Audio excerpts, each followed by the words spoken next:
Bismillahir Rahmanir Rahim. Alhamdulillahi Rabbil Alameen. Wa salatu wa salam ala Sayyidil Anbiya'i wal Mursaleen.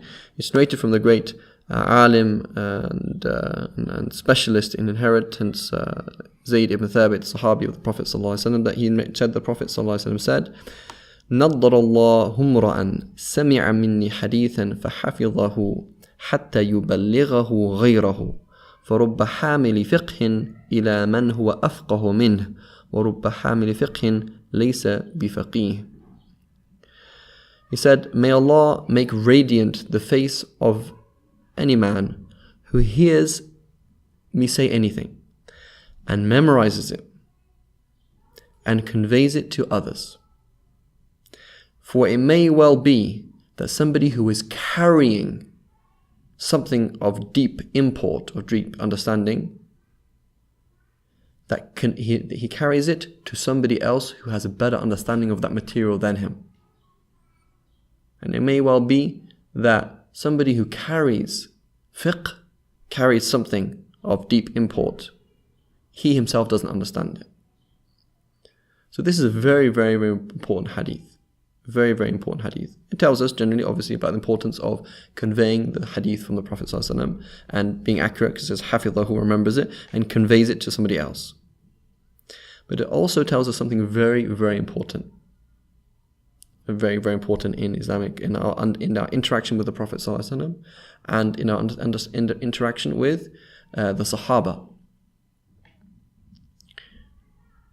Does a Sahabi necessarily, somebody, a student of the Prophet ﷺ who hears this hadith, hears the words, does he necessarily understand what is being said better than we do?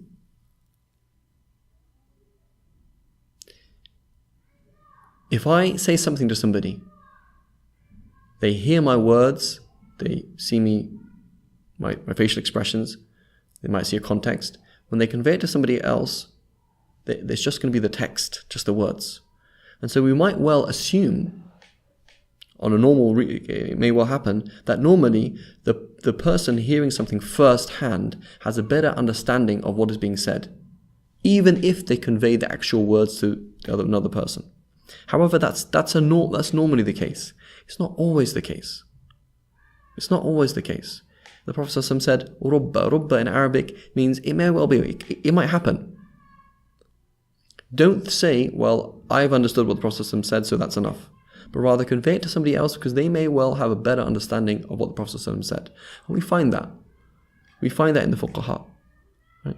We often find that the fuqaha emphasize the understanding of the Sahabi. The scholars, they'll say, no, the Sahabi understood it like this, and so that's a better understanding of it than how we might understand it. But that's not always the case. And it may well be that certain scholars, in view of other evidence, will disagree with the understanding of the narrator. They say, the narrator said these words and understood it or applied it in this way, but he's not necessarily right. It could be another understanding of that hadith. As for the sunnah as a whole, the teachings of Islam as a whole, if all of the companions understood one thing and you understand something else, that means you've misunderstood, because the consensus, scholarly consensus, is binding. However, it may well be that one Sahabi, who is the narrator of that hadith, or the most famous narrator of hadith, he understood the Prophet ﷺ to mean X, and you and another Sahabi understand it another way.